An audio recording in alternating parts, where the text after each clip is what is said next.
kita percayai sebagai salah satu dari sekian banyak nabi dan rasul yang ada. Ada 25 nama Nabi Isa diulang-ulang di dalam Al-Quran 25 kali. Bahkan ada satu surat yang secara khusus surat itu bicara tentang kelahiran Nabi Isa alaihissalam, yaitu surat Maryam, surat yang ke-19 di dalam urut-urutan mushaf kita. Nah, dari ayat di surat Maryam itu ada beberapa ayat, dan yang paling dasarnya itu ketika Allah Subhanahu wa taala berfirman, wadhkur fil kitabi Maryama idzin tabadat min ahliha makanan syarqiyya.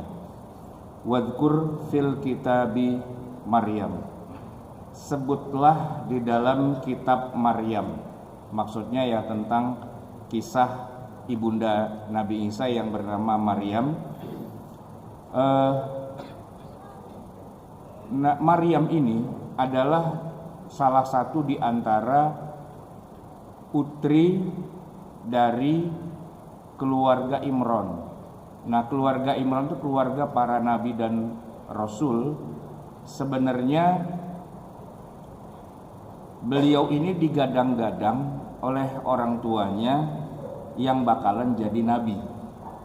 Nah, sayangnya adalah beliau ini lahir sebagai perempuan. Karena nabi itu tidak boleh orang perempuan, begitu ya Pak, sehingga ya nggak jadi nabi.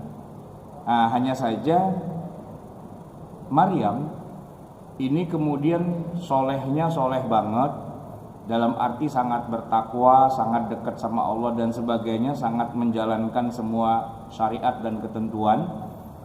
Nah, tapi ya karena dia seorang wanita tidak mungkin jadi nabi. Maka sebagai gantinya Allah Subhanahu wa taala menjadikan putranya Maryam ini sebagai nabi, yaitu Nabi Isa alaihissalam.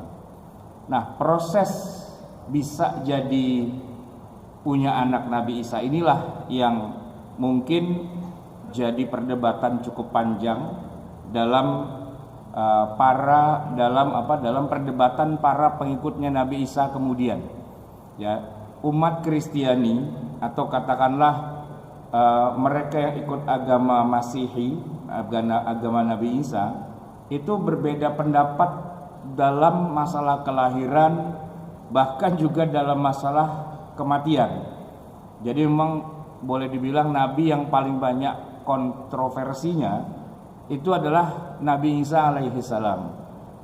Nah, karena begini jemaah sekalian, Nabi Isa itu kalau kita perhatikan di masa hidupnya, sebenarnya pengikutnya itu nggak terlalu banyak. Bahkan boleh dibilang krisis gitu kepemimpinan, bukan kepemimpinan, krisis keanggotaan. Ya, cuma Hawariyun itu cuma berapa gelintir orang saja yang jadi pengikutnya, murid-muridnya Nabi Isa. Sehingga kalau kisah Nabi Isa itu banyak kontroversi, masuk akal gitu Pak, sangat masuk akal. Kenapa? Karena nggak banyak yang tahu kehidupan beliau itu. Nah, beda kan dengan kita Nabi Muhammad Shallallahu Alaihi Wasallam yang merupakan antitesisnya.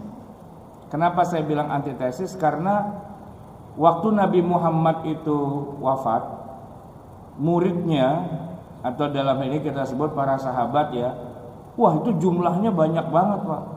Ada 124.000 sahabat kalau menurut catatan Ar-Razi, 114.000. Ya beda-beda 10 ribuan lah. Tapi itu lumayan, 124.000 atau 114.000 orang sahabat. Maka tidak ada di dunia ini biografi yang paling lengkap ditulis kecuali biografi Nabi Muhammad SAW. Kapan lahirnya, di mana, bagaimana, detil-detil gitu, pakai baju apa, hobinya makan apa dan sebagainya, itu rinci banget kalau Nabi Muhammad. Sebaliknya, justru kalau Nabi Isa itu malah nyaris Tidak ada. Lahirnya kapan aja, ini bukan kita nih, bukan umat Islam ya. Saudara-saudara kita yang Kristen itu juga nggak sepakat juga sih sebenarnya. Ya kebetulan aja yang di Indonesia yang mayoritas pendapatnya tanggal 25 Desember gitu ya. Oke lah, tapi di Mesir nih tadi saya ngobrol sama ustadz kita, imam kita, di Mesir mah orang-orang Kristen banyak, tapi Natalannya bukan 25 Desember. Natalannya bulan Februari atau apa begitu kan. Nah mereka beda lagi, semuanya mengatakan kami pengikut Nabi Isa, tapi lahirnya aja kapan mereka nggak ketemu. Kalau kita kan sepakat Pak ya, 12 Rabiul Awal tuh lahirnya Nabi Muhammad. Kalaupun ada beda dikit banget gitu, yaitu misalnya Al-Mubarakfuri dalam kitab Ar-Rahiq Al-Makhtum mengatakan yang lebih tepatnya bukan 12 tapi 9. Tapi Rabiul Awal juga gitu. Menurut perhitungan dia tanggal 9. 9 ke 12 kan beda tipis lah Pak, ya kan? Nah, tetapi kalau di dalam Ibnu Ishaq itu memang disebutkan 12 Rabiul Awal itu seluruh umat Islam, nggak ada masalah. Nah, Nabi Isa itu sedikit, makanya di Quran jamaah sekalian, Allah nampaknya ingin menjelaskan, ya, memberi solusi justru kepada umat Kristiani, para pemeluk agama Nasrani yang memang di masa itu sempat ketemu Nabi Muhammad SAW. Walaupun Makkah itu Pak, itu tidak terlalu banyak orang Kristennya, tapi ada. Nah, sedangkan kalau di Madinah memang yang paling banyaknya kan orang Yahudi. Tapi di Mekah Nabi sempat ketemu dengan beberapa tokoh pendeta Kristen. Ini saya kasih contoh Pak. Masih kecil ya, Nabi SAW itu kan pernah diajak oleh pamannya berdagang ke negeri Syam. Tapi belum sampai, kemudian ketemu dengan pendeta namanya Buhairah, dan Buhairah itu pendeta Kristen. Nah, ngasih tahu, sebaiknya Abu Thalib kamu balik aja dah anak ini. Saya khawatir nanti kalau dia ini dibawa ke negeri Syam ketemu dengan pendeta-pendeta Yahudi, itu bisa jadi anak ini dibunuh. Karena pendeta Yahudi itu yang ada di Syam macam-macam ya. Ada garis lunak, ada garis keras gitu. Kalau yang terorisnya itu Pak, main bunuh-bunuh aja para nabi itu. Belum jadi nabi aja bisa dibunuh ini. Kenapa Buhairah tahu? Karena Buhairah memang mantan pendeta Yahudi juga dia, yang udah tobat Pak. Jadi dia keluar dari agama Yahudi pindah ke agama Nasrani. Nah, jadi dia ketemu Nabi Muhammad itu, dia bilang sebaiknya jangan diajak ke sono deh, mendingan dijagain aja anak ini di Mekah. Itu Nabi masih kecil Pak. Nabi udah gede nih, udah jadi Nabi, udah jadi Rasul tahun 40 usianya. Itu juga kan yang memberitahu bahwa yang menemui datang ke Nabi ketika di Gua Hira, malaikat Jibril, itu kan yang ngasih tahu malah pendeta Pak. Waraqah bin Naufal, sepupunya Khadijah. Awalnya Nabi kan bingung itu kedatangan Jibril, makhluk apaan segede gini, ya kan? Ketakutan pulang bilang kepada istrinya Zamiluni, selimuti aku. Maka Allah turunkan ayat tuh, ya ayyuhal muzammil. Dan juga satunya lagi suratnya ya ayyuhal muddatsir, ketakutan. Nah, setelah dikonfirmasi kepada seorang pendeta Kristen, oh nggak masalah, santai aja. Itu tuh pertanda baik, itu malaikat Jibril, dia datang bawa wahyu dan suamimu itu mau jadi nabi ceritanya nih gitu kan. Nah, Waraqah bin Naufal itu pendeta Kristen Pak. Kenapa dia tahu kayak gitu? Karena memang kisah Nabi Muhammad ada di Injil. Jadi ya tinggal nyocokin aja, santai, nggak jadi masalah gitu. Nah makanya antara kita nih Pak, umat Islam dengan Nabi Isa, setidak-tidaknya Nabi Isanya lah, kalau pengikutnya nanti lain cerita gitu ya, itu hubungannya dekat banget Pak. Nabi Isa alaihissalam dengan Nabi Muhammad, gini Pak hubungannya. Nabi terakhir sebelum Nabi Muhammad tuh Nabi Isa dulu, ya kan? Kalau Nabi yang lain lebih jauh lagi ke belakang itu, tapi yang paling dekat dengan Nabi Muhammad adalah Nabi Isa.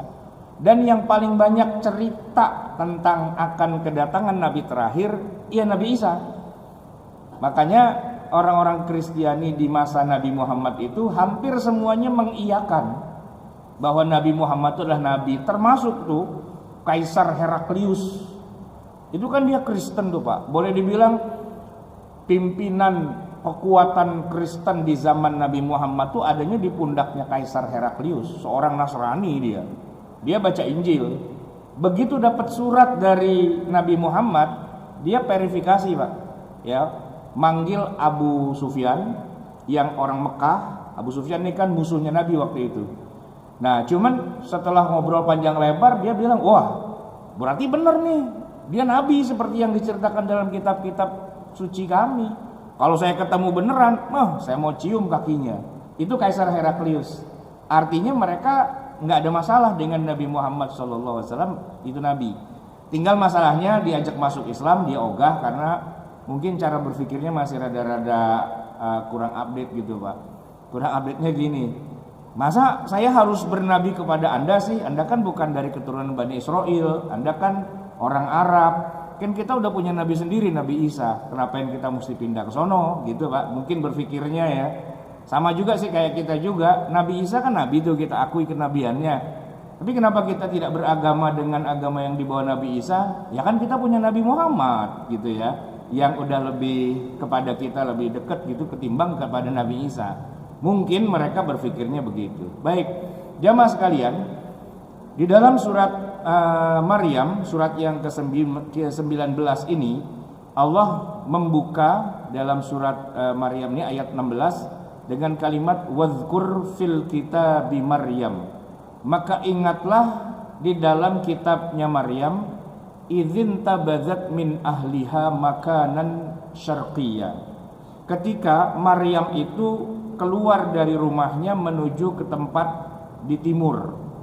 Nah, tempat di timur tuh di mana nanti panjang tuh Pak, para ulama, kita singkatin aja. Fattakhadzat min dunihim hijaban.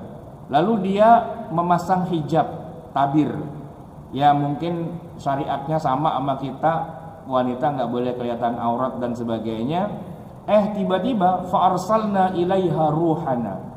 Kami kirim kepada Maryam itu roh kami. Roh kami di sini maksudnya Jibril Pak. Cuman kalau orang Kristiani mungkin nyebutnya Roh Kudus gitu ya.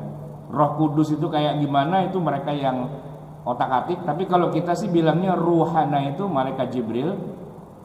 Fatamassala laha basyaran sawiyya. Maka Jibril itu menampakkan diri dengan penampilan seorang manusia sawiyya yang sempurna.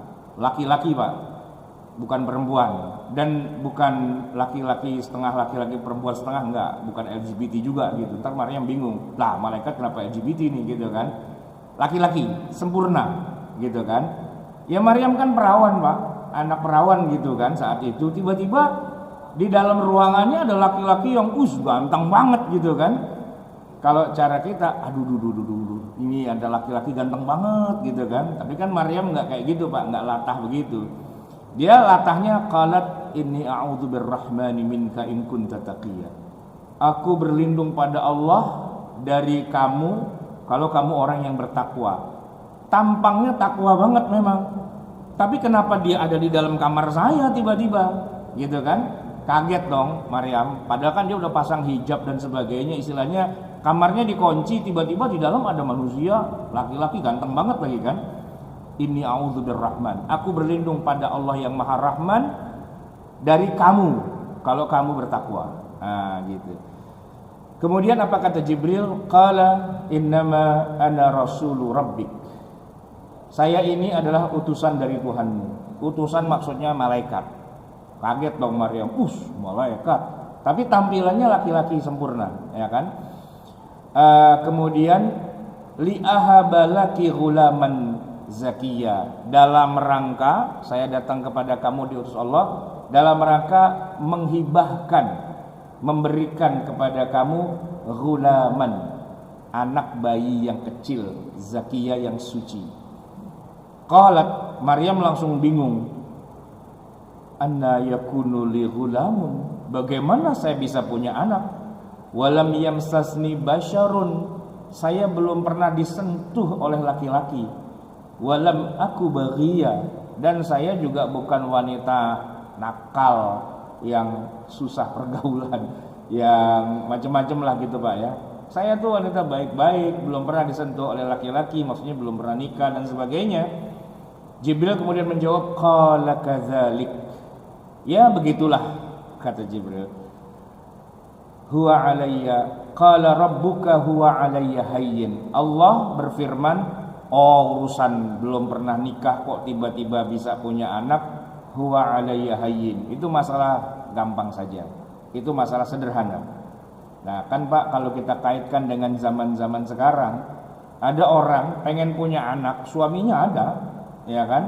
Tapi bertahun-tahun nggak punya anak. Itu kan banyak tuh Pak kasus kayak gitu. Ternyata isyarat di Quran mengatakan huwa alayya hayyin. Oh, itu masalah sederhana. Kalau buat kita nih Pak, sekarang mungkin sederhana, ada ditemukanlah bayi tabung apa segala macam. Tapi kebayang nggak di zaman itu tiba-tiba orang bisa hamil dan punya anak tanpa ada suami, bagaimana ceritanya gitu ya. Nah, tapi karena ini bagian dari mukjizat huwa alayya hayyin, ya sudah. Maryam sih oke aja, yang ngomong Jibril dari Allah. Oh ya udah gampang lah gitu kan. Walinaj'alahu ayatan linnas. Nah, hamilnya Maryam ini tanpa ada suaminya, tanpa ada laki-laki yang menyentuhnya, tanpa ada sel sperma yang membuahi sel telurnya, itu akan dijadikan sebagai tanda-tanda kekuasaan Allah. Walinaj'alahu ayatan linnasi wa rahmatan minna, dan menjadi kasih sayang dari kami, wa kana amran maqdiya, dan ini adalah perkara yang sudah dituliskan. Fahamalathu, lalu hamillah Maryam itu, ya. Fantabadzat bihi makanan qasiyya. Setelah dia hamil 9 bulan, maka dia mau melahirkan, mencari tempat yang sepi untuk bisa melahirkan. Fa'aja'ahal makhadu ila jiz'in nakhlah. Kemudian dia mendekat ke bawah pohon nakhlah, kurma. Ya, di bawah pohon kurma gitu, bersandar di situ. Qalat ya laitani mittu. Lebih baik aku mati ajalah. Saking beratnya penderitaan, baik fisik, karena mau melahirkan itu kan sakit Pak, ya. Kita aja yang nggak ngerasain tapi jadi suaminya, kadang-kadang yang mau muntah-muntah kita Pak, nungguin bayi pertama lahir gitu kan. Mungkin kalau udah bayi yang ke-12 udah lain gitu ya, udah tidur mulu gitu. Tapi kalau bayi pertama kan wah ngerasainnya, apalagi istri Pak yang benar-benar dia lahir normal tidak sesar kan sakit gitu ya. Tapi lebih parahnya lagi adalah ini gimana ntar ngomong sama masyarakatnya karena nggak ada suaminya kok tiba-tiba punya anak. Maka seorang wanita Pak, jawabannya ya laitani mittu qabla hada. Ya mendingan aku mati aja lah kalau kayak gini caranya ya. Wa kuntu nasyam mansiya, dan aku menjadi orang yang tidak pernah diingat orang gitu. Karena kayak orang putus asa gitu kan. Fanadaha min tahtiha. Lalu Allah menyeru lewat malaikat itu, dipanggil. Allah tahzani Maryam, kamu wanita beriman, yang di perutmu itu bayi dari Allah. Kamu gak usah sedih kayak gitulah, dihibur ya kan. La tahzani, qad ja'ala rabbuki tahtaki sariyah. Allah ya akan menjelaskan ini semua. Di bawahmu nanti ada macam-macam dan sebagainya. Wa huzzi ilaiki bi jiz'in nakhlah tusaqit 'alaiki rutaban janiyya. Dan goyang-goyangkanlah pangkal pohon kurma itu, ya. Kemudian nanti kamu akan dihujani oleh buah-buah kurma yang disebut dengan rutab, ya. Yang ini bisa jadi makanan, bisa jadi obat dan penguat dari kelahiran. Jadi Pak, dalam bahasa Arab itu kurma, ya, ada banyak sebutannya. Kalau yang kita makan itu buat buka puasa itu namanya tamer. Tapi kalau yang masih di pohonnya itu namanya rutab. Gitu. Bedanya apa? Ya rutab tuh masih seger Pak. Ya masih seger. Jadi kalau kita makan krenyes-krenyes masih ada airnya kayak kita makan jambu gitu. Nah, sedangkan yang kita makan buat buka puasa itu udah jadi tamer, itu yang udah diproses, dikeringkan. Kalau ibaratnya pisang tuh Pak dibikin jadi sale. Ya, jadi dia udah punya kandungan gula yang banyak. Nah, karena kering gitu kan, sehingga dia tidak busuk. Nah, sama anggur juga begitu. Kalau kita makan anggur nih dari supermarket gitu ya, dari kulkasnya kan gerges-gerges tuh ada airnya. Tapi orang Arab tuh punya kebiasaan anggur tuh kemudian dikeringkan. dibikin kayak sale gitu Pak, kering banget lalu berubah itu namanya jadi kismis. Nah, kismis itu anggur Pak yang dikeringkan, sama kurma yang kita makan tuh buah rutob yang kemudian dikeringkan. Jadi rutob itu masih jatuh dari pohon dan kemudian dimakanlah oleh Maryam sebagai rezeki dari Allah gitu ya. Fakuli, makanlah rutob itu, washrobi, dan minumlah, wa qarri aina fa imma tarayinna minal bashari adan faquli inni nazartu lirrahmani shauma falan ukallimal yauma insiya. Ini menarik Pak ayat ini. Jadi kata Allah, nanti kalau kamu ketemu manusia, kamu jangan ngomong, jangan berbicara, bilang aja saya lagi puasa. Nah, kalau kita kulik di dalam kitab-kitab tafsir Pak, ayat ini sebenarnya memberi kita informasi atau isyarat bahwa ada jenis puasa di masa umat terdahulu, yang mana puasa itu bukan hanya tidak makan, tidak minum, tapi juga tidak berbicara. Jadi Maryam itu puasa Pak, puasanya nggak makan, nggak minum, dan nggak ngomong sama manusia. Sehingga ketika nanti Maryam itu membawa bayinya Nabi Isa, fa'atat bihi qaumaha tahmilu, ketika datang kepada masyarakatnya sambil gendong bayi, kan orang-orang pada bertanya, qalu ya Maryam laqad ji'ti syai'an fariya, kamu udah bikin masalah banget nih, gak ada suami tiba-tiba punya anak nih, bagaimana ceritanya? Ya ukhta Harun, wahai saudarinya Harun, maka na abukim ra'asauin, ya, maka na abukim bapakmu tuh orang baik-baik, bukan keturunan yang aneh-aneh. Wa makanat ummuki baghiya, ibumu juga wanita solehah, bukan wanita nakal. Kok bisa sih kamu nih yang harusnya menjaga kehormatan keluarga tiba-tiba punya bayi? Bagaimana? Tuduhan Pak, dituduh wanita yang berzina gitu kan. Nah Maryam karena dia lagi puasa, dia nggak jawab. Fa asyarat ilaihi, maka Maryam menunjuk kepada bayinya. Maksudnya biar bayinya saja yang menjawab, bayinya bisa ngomong ternyata Pak.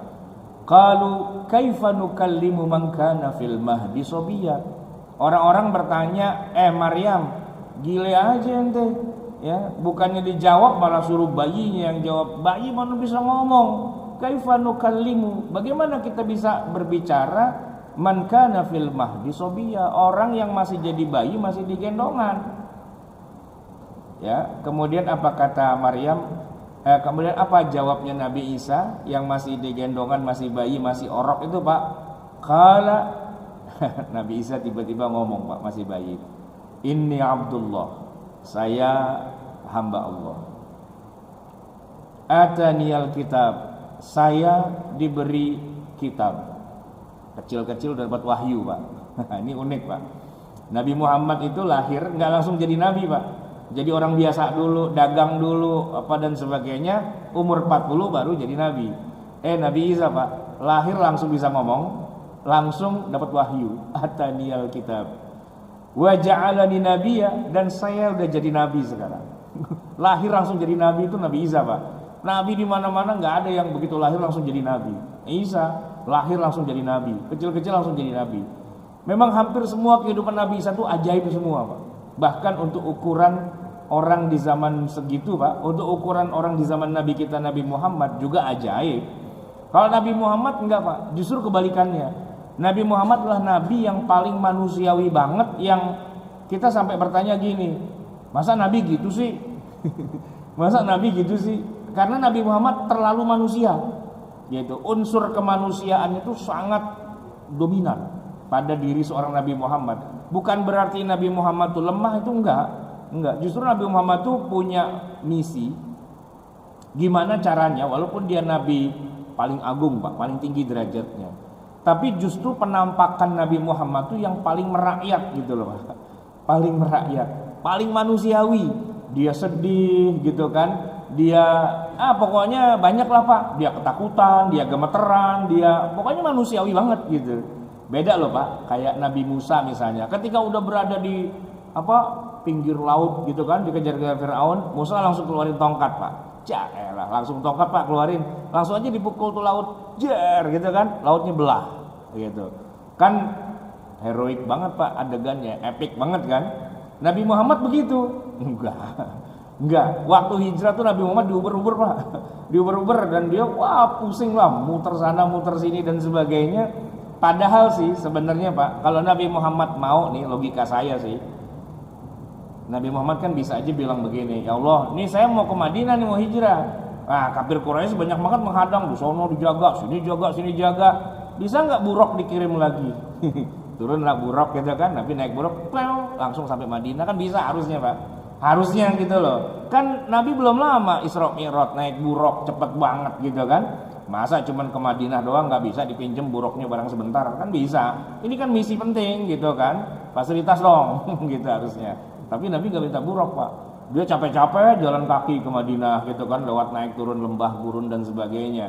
Tapi kalau Nabi Isa memang dari awal semua serba ajaib gitu, serba yang gaib-gaib lah begitu kan. Kecil-kecil udah bisa ngomong, lahir nggak ada bapaknya gitu kan. Kecil-kecil udah nerima wahyu, kecil-kecil udah diangkat jadi nabi, bayangin.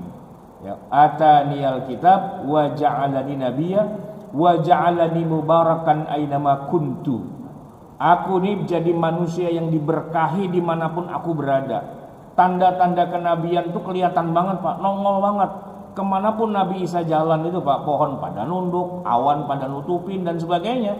Jadi kelihatan kayak manusia ajaib banget gitu, ya. Ainama mubarakan ainama kuntu. Nah, tapi yang menarik adalah wa ausani bis salati waz zakati.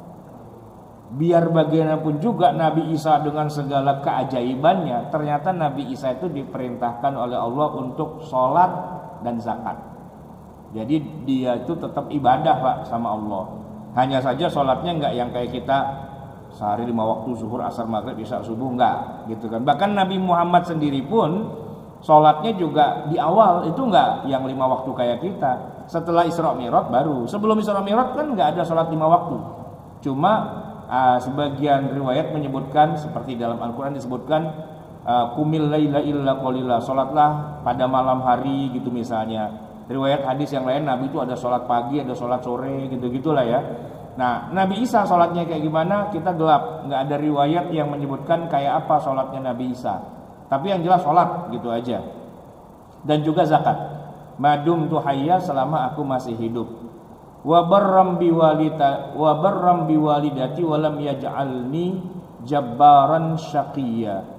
Wassalamu alayya yauma wulidtu wa yauma amutu wa yauma ub'atsu hayya. Ada 3 keselamatan bagi aku dalam 3 hari momen kehidupan.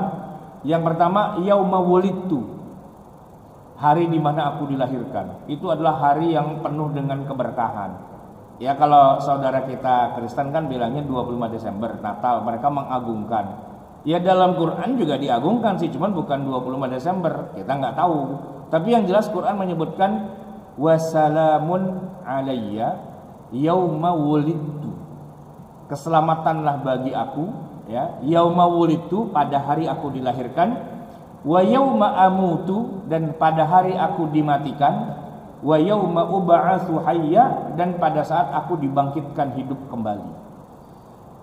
Zalika Isa bin Maryam, itulah Isa bin Maryam, qaulal haqqil ladzi fihi yamtarun.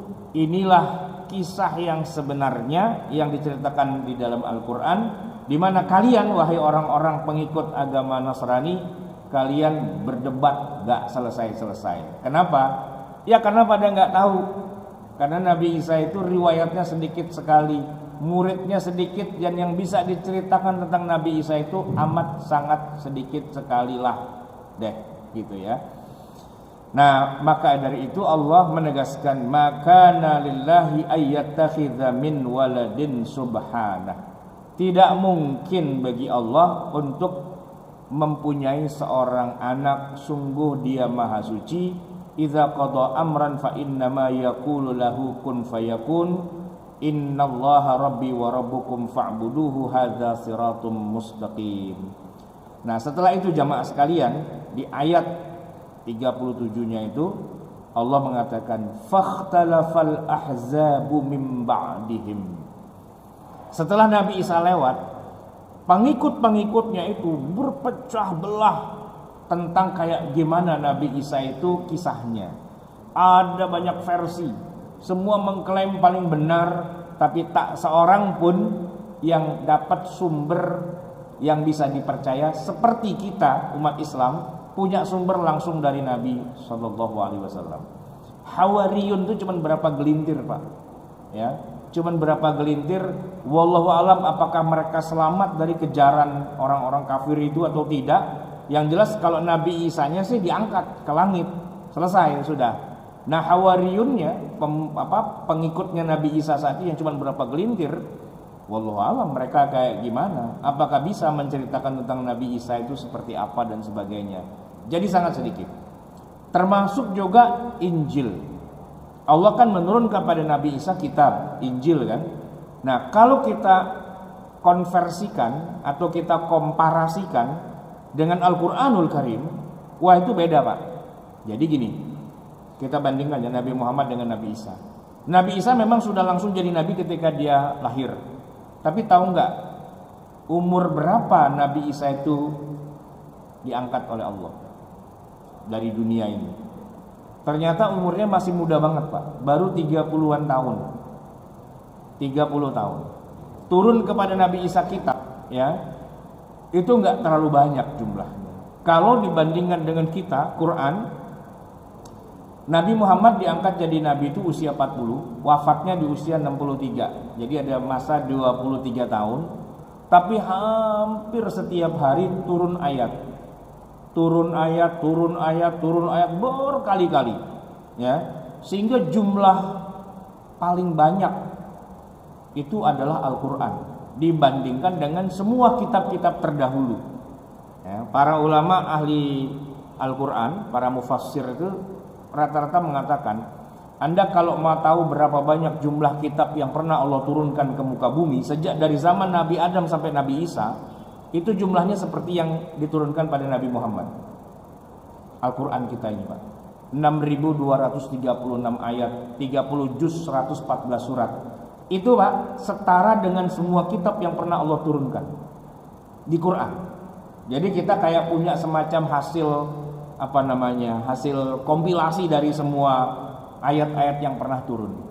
Nah, dalam satu riwayat disebutkan kalau Nabi Musa itu dapat Taurat, panjangnya Taurat itu kira-kira sepanjang surat Al-Baqarah 286 ayat, maka panjangnya Injil itu seperti surat Ali Imran. Jadi, Pak, kalau kita baca surat Al-Baqarah itu kan 2 juz setengah, ya kan? 286. Nah, kalau kita baca Ali Imran agak pendekan dikit, tapi termasuk surat paling panjang juga di Quran. Nah, kalau kita selesai baca Al-Baqarah, lalu kita terusin dengan Ali Imran, itu kira-kira sama dengan kita baca Taurat dan kita baca Injil. Jadi Injil itu cuma se-Ali Imran gitu doang, Pak. Maka Quran kita ini luar biasa, panjang banget. Makanya Allah tidak turunkan sekaligus gubrak gitu, enggak. Kalau Nabi Musa kan terima Taurat itu gubrak gitu aja udah sekaligus. Karena nggak banyak, Pak, cuman 286 ayat lah gitu kira-kira kan. Turun sekaligus aja santai gitu. Tapi kalau kita nggak mungkin turun sekaligus, gimana ngapalinnya itu? 23 tahun turun sedikit-sedikit dan itu hafal dan luar biasa, dan itu menjadi bacaan kita sehari-hari, Pak. Nah, karena kan Quran didesain oleh Allah untuk sampai hari kiamat udah nggak ada lagi kitab suci nih, gitu kan? Maka dibikinlah Quran dengan konsep yang bisa dibaca tiap hari. Bahkan diiming-imingi siapa yang bisa baca Quran dapat pahala, paham atau nggak paham. Bahkan walaupun cuma 1 huruf pun dikasih ganjaran 10 pahala. Makanya kita, Pak, orang Indonesia ini nggak bisa baca Quran. Dalam arti nggak paham. Tapi kalau yang namanya baca, Pak, rajin, Pak, orang kita, ya kan? Ada yang sehari 1 juz gitu kan. Ada yang kalau baca sampai nangis-nangis, Pak, gitu kan. Ya kalau ditanya ente nangisin apa gitu, nggak tahu dah, pokoknya seru dah begitu kan. Ya, kadang-kadang dalam sholat jamaah Pak, gara-gara imamnya nangis, jamaahnya terpengaruh Pak. Ya kan? Jamaah terpengaruh. Saya aja pernah Pak kayak gitu. Imamnya nangis-nangis. Saya sih biasa aja, nggak usah nangis lah gitu, biasa aja gitu kan.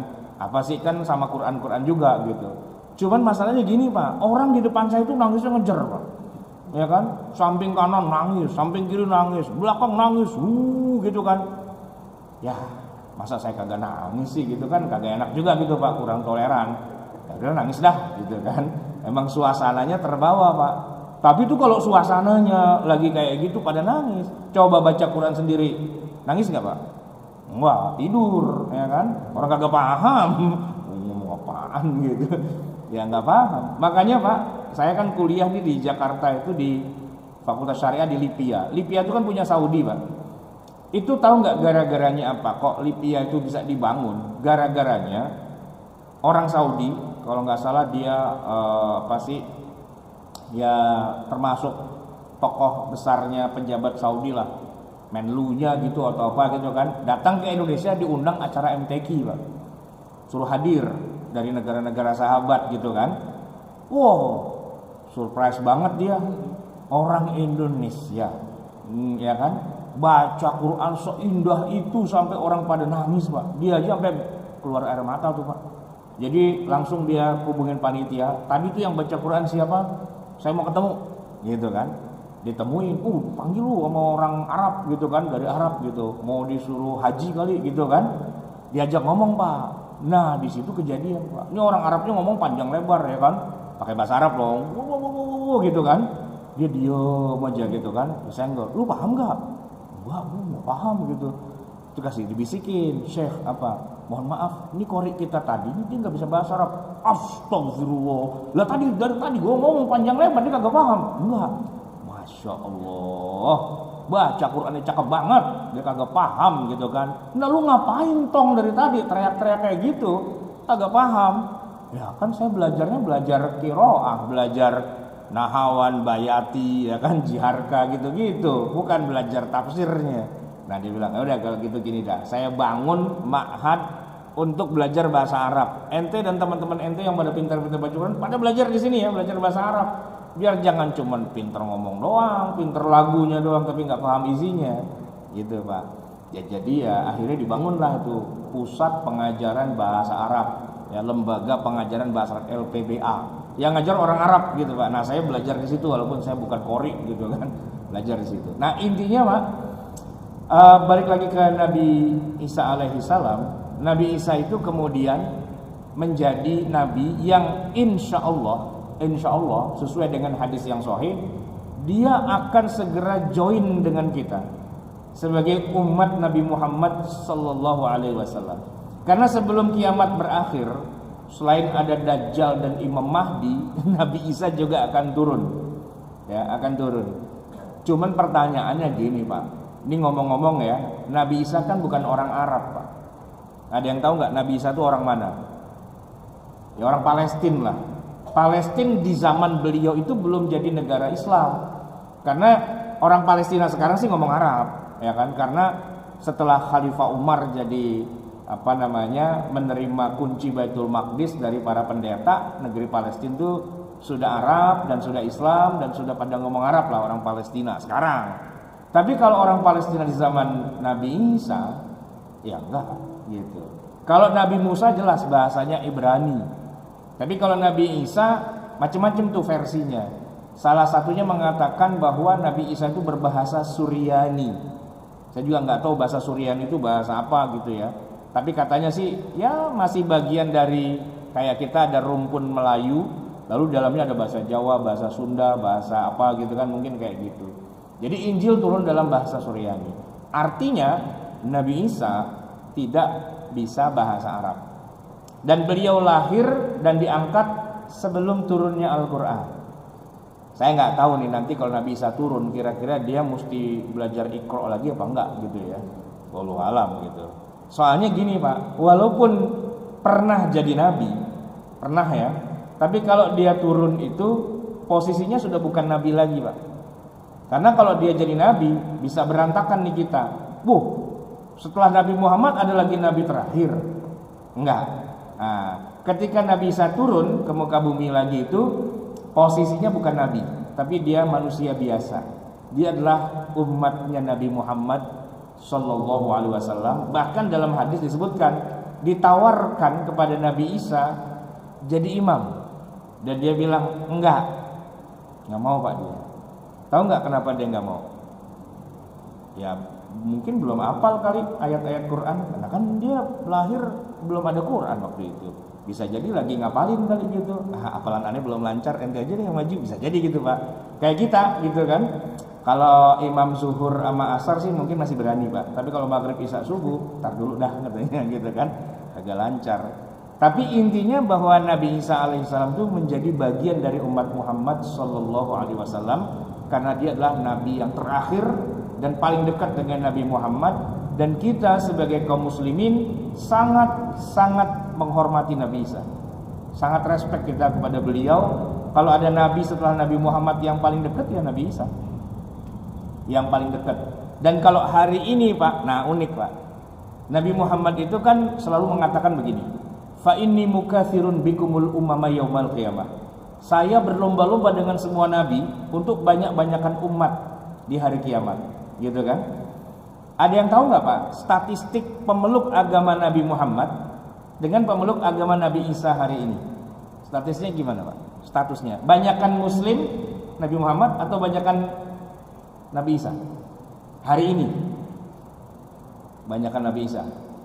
Banyakan Nabi Isa. Umat Kristiani itu diperkirakan, kalau penduduk muka bumi diperkirakan sekitar 7,9 miliar sekarang, hampir 8 miliar. Umat Islam itu cuma 1,9 miliar. Ya, enggak sampai 2 miliar. Nah, umat Kristiani di atas 2 miliar. Sebagian mengatakan 2,4 atau 2,5. Banyakan Nasrani daripada Islam.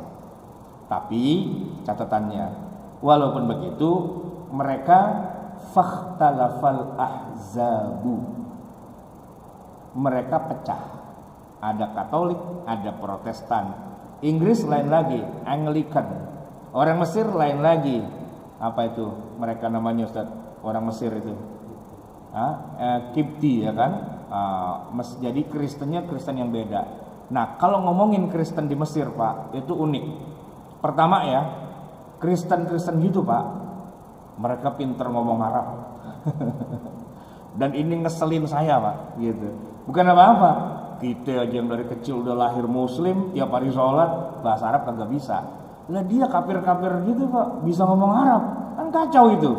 Ketemu assalamualaikum, waalaikumsalam, kaifal hal, alhamdulillah anda bi khair, gitu kan? Ya, bisaan dia. Bahkan guru saya, Prof. Said Agil Munawar tuh sering cerita, kalau beliau ke Timur Tengah itu sering ketemu dengan acara-acara kayak MTQ gitu, internasional, dan kadang-kadang utusan dari orang Kristen banyak juga. Maksudnya yang pinter baca Quran, suaranya enak, cakep, kori dia, tapi Kristen. Dan yang ngeselin lagi Pak, ada yang hafal Quran. Kacau Pak, kita aja kagak hafal, dia hafal. Wah parah itu. Ya cuman masalahnya cuma satu aja, kalau emang dia bisa baca Quran, cakep dan sebagainya, lu kenapa kagak baca syahadat aja tong, gitu kan istilahnya. Ya jawabannya sederhana Pak, la ikroha fiddin, tidak ada paksaan dalam agama. Seandainya lu masuk Islam, wah di Indonesia jadi ustadz lu, gitu kan.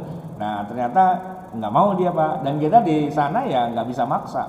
Saya pernah ketemu Pak pendeta Kristen orang Libanon. Bajunya Pak, baju ya pendeta lah kayak gitu kan. Ngomongnya ngomong Arab, dan dikit-dikit insya Allah, subhanallah, walhamdulillah, gitu-gitu Pak. Kalau bukan saya nggak tahu, dia kan pakai kalung salib Pak. Seandainya nggak pakai kalung salib, gua cium tangan tuh, ya kan? Kafir ternyata. Ternyata kafir gitu. Tapi kalau ngomong agama Islam, ngomong Quran, ngomong tafsir, ngomong hadis, apal Pak dia. Ya kan? Asal tahu aja Pak, di kita nih, di tengah umat Islam, di tengah dunia ilmu pengetahuan keislaman, kan kita mengenal ada Mu'jam al-Mufahras, kamus atau ensiklopedia hadis, 9 kitab hadis, ya disebut dengan Kutubut Tis'ah. Nah yang nyusun itu Pak, 9 kitab hadis itu orang kafir loh, Kristen dia. Bahkan termasuk yang ngarang kamus Munjid, Arab ke Arab itu Pak, itu juga bukan orang Islam tuh, orang Kristen gitu. Kalau cara kita Pak, ya lu gitu ya, udah hebat begitu bukannya baca syahadat gitu kan, rasanya pengen toel aja gitu kan. Tapi ya la ikraha fiddin, masalahnya tidak ada paksaan dalam agama. Makanya kalau orang Mesir Pak, orang Lebanon dan sebagainya, ngelihat orang Nasrani gitu, mereka nggak bawaannya pengen cabut golok aja gitu, nggak Pak. Ya, karena itu masih saudara, masih apa dan sebagainya. Natalan gitu santai aja, mereka nggak ribut gitu. Yang ribut kan kita Pak, ya kan? Karena Nasrani yang datang ke Indonesia emang datangnya dari Eropa Barat yang ngajakin perang mulu. Kita juga ada perang juga nih. Kalau dulu ada perang salib, kita ada perang sabil kan gitu ya. Nah, memang bawaannya kita jadi gedek mulu Pak sama orang Kristen gitu kan. Main curiga melulu lah gitu. Makanya setiap Natal nih, setiap menjelang Desember gitu ya, ketegangan di mana-mana selalu terjadi. Nah, oleh karena itulah jamaah sekalian, mari kita pahami bahwa memang pengikutnya sih pada beda-beda. Tapi kalau Nabi Isa-nya adalah Nabi kita juga, setiap nama Nabi Isa disebut kita mengucapkan alaihis salam, sebagaimana juga para Nabi dan Rasul. Maka kita tidak boleh menghina ya Tuhan mereka, tidak boleh menghina Nabi Isa. Itu Nabi suci loh Pak. Menghina Nabi Isa itu sama aja menghina Nabi Muhammad juga, nggak boleh. Kita tutup jamaah sekalian dengan sama-sama kita berdoa. Bismillahirrahmanirrahim. Alhamdulillahirabbil alamin, hamdan wa fi ni'amahu wa yukafi mazidah. Ya Rabbana lakal hamdu wa lakas syukru kama yanbaghi li jalali wajhika wa li 'azimi sultanik. Allahumma shalli wa sallim wa barik ala sayidina Muhammadin wa ala ali sayidina Muhammad. Rabbana zalamna anfusana wa illam taghfir lana wa tarhamna lanakunanna minal khasirin. Rabbana amanna bima anzalta wa taba'na ar-rasula faktubna ma'asy syahidin. Rabbana la tuzigh qulubana ba'da idh hadaitana wa hab lana min ladunka rahmah innaka antal wahhab. Rabbana atina fid dunya hasanah wa fil akhirati hasanah wa qina adzabannar. Wa sallallahu ala sayyidina Muhammadin wa ala alihi wa sahbihi wasallam. Subhana rabbika rabbil izzati amma yasifun wa salamun alal mursalin walhamdulillahi rabbil alamin. Wassalamualaikum warahmatullahi wabarakatuh.